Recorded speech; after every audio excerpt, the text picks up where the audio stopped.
Donc, je m'appelle Sylvain, j'ai bientôt 40 ans et j'ai 2 enfants. Ma femme a une opportunité via son travail. Partir à l'étranger, ça a toujours fait partie de nos plans depuis que j'ai rencontré ma femme. À chaque fois, je trouvais que c'était jamais le bon moment. Il y a eu un alignement des étoiles à un moment donné quand la seconde proposition d'expatriation d'Espagne s'est présentée. Mon travail, ça allait plus, les enfants, ils avaient le bon âge. J'ai dû démissionner, oui, pour suite conjoint. Je suis parti avec énormément de projets, c'est un peu ma force et ma faiblesse peut-être, c'est que j'ai plein de projets de la tête. J'avais comme projet d'intervenir à l'ESCP de Madrid. Je voulais aussi me lancer dans l'immobilier locatif. Je voulais me lancer dans la déco intérieure. Il fallait faire des choix forcément, j'étais sur le digital, qui était aussi une manière de pouvoir suivre ma femme dans une autre expatriation si ça se présentait.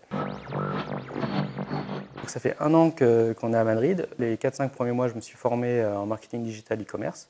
J'en ai profité pour monter quelques boutiques en ligne en parallèle, qui vendent un peu, voilà.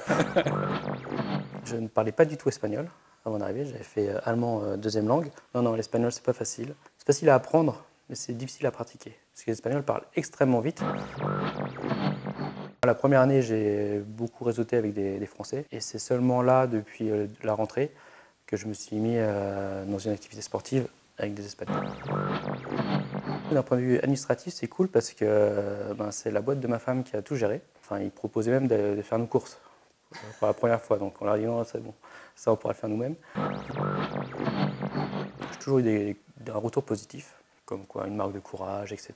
Quand je parlais de mon expatriation, je parlais surtout des nouveaux projets que j'allais faire. C'était pas pour être amené à un rôle de père au foyer ou quoi que ce soit. C'était plutôt, je pars à Madrid et je vais monter mon entreprise, je vais me développer, je vais faire toujours ce que j'ai rêvé de faire, être entrepreneur en fait. Il est lié en grande partie à ce que va faire ma femme, bien entendu. D'autres projets pour moi, mais pour le coup avec des partenaires. C'était un choix dès le départ, c'était si on partait à Madrid, c'était pour améliorer notre condition de vie. Donc on a quitté un appartement de 80 mètres carrés en région parisienne pour une maison qui fait 400 mètres carrés, avec un jardin, avec une piscine. Dans la communauté française, je trouve qu'on rencontre des gens ultra intéressants. De facto, en étant à la maison, je vois plus mes enfants. C'est aussi super intéressant pour les enfants et c'est pour ça qu'on l'a fait à cet âge-là, parce que ça les ouvre à de nouvelles expériences. Il y a quand même, à un moment donné, des doutes qui s'installent. Est-ce qu'on a pris la bonne décision? Ce qui est difficile, c'est de se projeter. Tant que ça ne fonctionne pas forcément ce qu'on a mis en place.